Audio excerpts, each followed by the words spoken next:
नमस्कार दोस्तों, मैं सुशील कुमार आपके अपने फेवरेट यूट्यूब चैनल सीडेज एग्रीकल्चर में स्वागत करता हूं। दोस्तों, आज हम लोग विभिन्न फसलों में होने वाली कुछ विशेष क्रियाओं के बारे में पढ़ेंगे। यदि आप हमारे यूट्यूब चैनल पर नए हैं तो प्लीज़ हमारे यूट्यूब चैनल को सब्सक्राइब करें और साथ ही साथ बेल आइकन को दबाना ना भूलें। दोस्तों, तो चलो स्टार्ट करते हैं। सबसे पहला जो हमारा है आज धान में कुछ प्रमुख क्रियाएँ की जाती है, जिसकी फर्स्ट है हॉलिंग। तो धान के छिलके निकालना, मतलब अगर आपके यहाँ धान रखा हुआ है तो धान के ऊपर का जो छिलका होता है उसे अलग करना, दाने और छिलके को अलग करना हॉलिंग की क्रिया कहलाती है। दूसरा है बूशनिंग। दोस्तों, जो बूशनिंग होता है, खड़ी धान से खरपतवार को हम लोग नियंत्रित करते हैं। मतलब अगर हमारे धान का कल्टीवेशन है और उसमें खरपतवार हो चुका है, जो खड़ी फसल है उसमें अगर खरपतवार हो चुका है तो उसमें हम लोग खरपतवार को उस खेत से अलग कर देंगे। तो जो वो क्रिया होती है, ठीक है, उसे हम लोग क्या कहते हैं? बूशनिंग कहते हैं। नेक्स्ट दोस्तों हमारा है गन्ना, ठीक है, जिसे हम लोग शुगर केन कहते हैं। उसमें 3 क्रिया की जाती है। सबसे पहली है जो अर्थिंग, दूसरी रेटूनिंग, तीसरा है लॉजिंग। तो दोस्तों मैं बता दूं अर्थिंग का मतलब क्या होता है। अर्थिंग का मतलब अगर हम लोग किसी भी फसल में उसकी रूट के ऊपर अगर हम लोग क्या चलाते हैं, मिट्टी चढ़ाते हैं, तो उसे हम लोग क्या कहते हैं? अर्थिंग कहते हैं, ठीक है। तो आपको मैं बता दूं अर्थिंग अप भी इसे कहा जाता है, ठीक है। ये आलू में भी किया जाता है। नेक्स्ट हमारा है रेटूनिंग। तो दोस्तों मैं बता दूं एक फसल के बाद उसकी जड़ से दूसरी फसल लेना क्या कहलाता है? रेटूनिंग कहलाता है। इसे हम लोग पेडी लेना भी कहते हैं। तो आपको याद होगा कि गन्ने की फसल में पेडी ली जाती है, जो कि क्या है? गन्ने की जड़ से ही लिया जाता है। अगला हमारा है लॉजिंग, ठीक है दोस्तों। तो मैं आपको बता दूं जो लॉजिंग है, तो जो फसलों का गिर जाना, ठीक है, फसलों का गिर जाना क्या कहलाता है? लॉजिंग कहलाता है। ये किस कारण होता है? अगर हम लोग अधिक नाइट्रोजन की मात्रा दे देते हैं फसल में तो उसके कारण फसलों की हाइट बढ़ जाती है, जिसके कारण क्या है? पौधे अगर तेज़ हवा आती है तो उसके कारण गिर जाता है, ठीक है। नेक्स्ट हमारा है मूंगफली। तो दोस्तों मूंगफली में 2 प्रकार की क्रियाएं की जाती है, प्रैक्टिस की जाती है। पहला है पेगिंग, दूसरा है शेलिंग। तो दोस्तों मैं बता दूं पेगिंग क्या होता है। मूंगफली में धागे नुमा आकृति से फली बनना पेगिंग कहलाता है, ठीक है। नेक्स्ट हमारा है शेलिंग। फलियों से दाने निकालने की जो क्रिया होती है, अगर आपने फली लगाई हुई है, ठीक है, मूंगफली लगाई हुई है, आपका कल्टीवेशन चल रहा है, तो उसमें जो फलियां होती है उसको फली को तोड़कर जो दाने को अलग किया जाता है उसे हम लोग शेलिंग कहते हैं, ठीक है। नेक्स्ट हमारा है सोयाबीन। तो सोयाबीन में क्या होता है? सेटरिंग।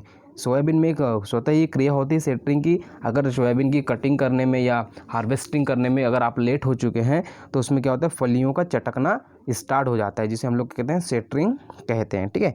नेक्स्ट हमारा है चना अरंडी, ठीक है, चना और अरंडी। दोस्तों तो चना और अरंडी में क्या है? नीपिंग की क्रिया की जाती है, ठीक है, नीपिंग की क्रिया की जाती है। तो दोस्तों मैं बता दूं नीपिंग की क्रिया क्या होती है? नई वृद्धि वाली कलिका को तोड़ना, ठीक है। नई वृद्धि वाली कलिका मतलब ऐसा है कि जो आपके यहाँ चने का पौधा है उसमें जो ऊपर की जो बड होती है उसको क्या करेंगे हम लोग? 2 से 3 पत्ती के साथ उसको तोड़ देंगे, ठीक है, ठीक है। तो उसके बाद क्या होगा कि उसमें अलग अलग ब्रांचेस और भी ब्रांचेस निकलने लग जाएगी, तो उसे हम लोग कहते हैं निपिंग कहते हैं। अगला है दोस्तों हमारा कपास। तो दोस्तों मैं आपको बता दूं कपास में 3 प्रकार की क्रिया की जाती है। सबसे पहला है पीकिंग, नेक्स्ट है हमारा जीनिंग, उसके बाद है डिलीटिंग, ठीक है दोस्तों। तो कपास में जो फर्स्ट क्रिया है वो है कपास में पीकिंग। तो मैं बता दूं कपास को चुनना या निकालना। तो कपास को जो क्या होता है, जब कपास आपकी पक जाती है, जब वो पूरा सूख जाता है, तब उसमें क्या है, उससे जो कपास के रेशे हैं उसको हम लोग अलग कर लेते हैं, जिसे क्या कहते हैं? हम लोग पीकिंग कहते हैं। अगला हमारा है जिनिंग। तो मैं आपको बता दूं जो जिनिंग क्या होता है कि रुई जो होती है, कपास जो होता है, उससे दानों को अलग करना, कपास और उसके दानों को अलग अलग करना क्या कहलाता है? जिनिंग कहलाता है। नेक्स्ट हमारा है डिलीटिंग। दोस्तों डिलीटिंग क्या है? रेशे रहित बीज बनाना, ठीक है दोस्तों। तो इसमें क्या है कि जिसके आपके पास बीज है उसके ऊपर अगर रेशे लगा हुआ है तो उसके रेशे को अलग अलग कर दिया जाएगा, तो उसे हम लोग क्या कहेंगे? डिलीटिंग कहेंगे, ठीक है दोस्तों। नेक्स्ट है हमारा दोस्तों जूट, पटसन, सनाई, अलसी। तो दोस्तों मैं बता दूं जूट, पटसन, सनाई और अलसी ये भी क्या है? सब रेशे वाली क्रॉप है। तो इसमें रेशे निकालने की अलग अलग क्रियाएं की जाती है। तो सबसे पहले मैं आपको बता दूं रेटिंग, ठीक है दोस्तों। तो रेटिंग में क्या होता है? रेशों को गीला करना, ठीक है दोस्तों, रेशों को गीला करना रेटिंग कहलाता है। दूसरा है स्टिफलिंग, ठीक है। तो इसमें क्या है कि जो गीले किए हुए जो रेशे हैं उसको क्या है? तने से अलग करना, रेशों को वहाँ से हटाना क्या कहलाता है? मतलब स्टिफलिंग कहलाता है, ठीक है दोस्तों। नेक्स्ट हमारा है तंबाकू, टोबैको, ठीक है दोस्तों। तंबाकू और टोबैको में 3 प्रकार की क्रिया की जाती है, क्यूरिंग, प्राइमिंग और टॉपिंग। फर्स्ट कौन सी, क्यूरिंग, सेकंड प्राइमिंग और थर्ड ट्रॉपिंग। ठीक है दोस्तों। तो क्यूरिंग में क्या है कि पत्तियों को धुआं द्वारा पकाना। दोस्तों मैं बता दूं क्या है कि जो इसमें क्यूरिंग की जो क्रिया की जाती है तो इसमें क्या है कि जो पत्तियां होती है तंबाकू की उसको हल्का हल्का धुआं दिया जाता है, जिसके कारण क्या है उसमें मतलब उसका सेंट और अधिक उसमें बढ़ जाता है, इसके लिए उसको धुआं दिया जाता है। ठीक है दोस्तों, उसके स्वाद को बढ़ाने के लिए उसमें धुआं दिया जाता है। नेक्स्ट हमारा है प्राइमिंग। तो दोस्तों मैं आपको बता दूं ये क्या है, उसमें रचाई की जाती है, मतलब इसमें भी क्या है कि इसके स्वाद को बढ़ाने के लिए, ठीक है, इसका उपयोग किया जाता है।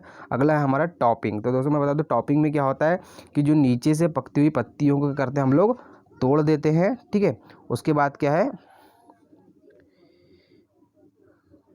दोस्तों यहाँ पे थोड़ा सा मैं आपको क्लियर कर दूं कि जो क्यूरिंग होता है पत्तियों को, क्यूरिंग में क्या किया जाता है, पत्तियों को धुएं द्वारा पकाना, जिसे हम लोग रचाई भी कहते हैं। सेकंड है, थोड़ा ध्यान दीजिएगा, प्राइमिंग। प्राइमिंग में क्या होता है कि नीचे से पकती हुई पत्तियों को हम लोग क्या करते हैं, तोड़ते हैं। थोड़ा सा ध्यान देना यहाँ पे कि जो प्राइमिंग होता है उसमें जो नीचे की पत्तियाँ अगर वो पूर्णतः पक गई है या प्रिपेयर हो गई है तो उसको हम लोग क्या करेंगे, तोड़ लेंगे। और लास्ट में जो टॉपिंग है, इसको थोड़ा सा ध्यान देना, टॉपिंग मतलब टॉपिंग का मतलब टॉप। ठीक है, तो इसमें क्या कहते हैं जो शीर्ष वाली जो पत्तियाँ हैं उसको हम हटा देते हैं, मतलब तोड़ देते हैं, जिसके कारण कि उसमें अधिक से अधिक ब्रांचेस आती है और उसमें क्या है अधिक पत्तियाँ भी हमें तंबाकू की मिल जाती है। ठीक है दोस्तों, थोड़ा इसको ध्यान देना है। अगला हमारा है केला या तंबाकू। ठीक है, बनाना एंड टोबैको। तो इसमें क्या डी शकरिंग की क्रिया की जाती है। तो दोस्तों मैं बता दूं डी शकरिंग की क्रिया क्या होता है कि अंतः भूस्तरीय जो शकर्स होते हैं उसको हटा देना। तो मैं आपको बताऊं दोस्तों, जो केला होता है या तंबाकू होता है तो उसके आजू बाजू से जो उसके जो निचला स्तर उसके पेड़ की जस्ट बाजू से क्या है दूसरे पौधे निकलते हैं, जिसको हम लोग क्या करते हैं मतलब उसको हटा के अलग करते थे, जिसे हम लोग कहते हैं डी शकरिंग या अंतर्भू शकर को हटाना। ठीक है, तो आज का जो हमारा लेक्चर है हम लोग यहीं पे समाप्त करते हैं। ये लेक्चर आपको कैसा लगा तो हमें कमेंट बॉक्स में कमेंट करके ज़रूर बताएं।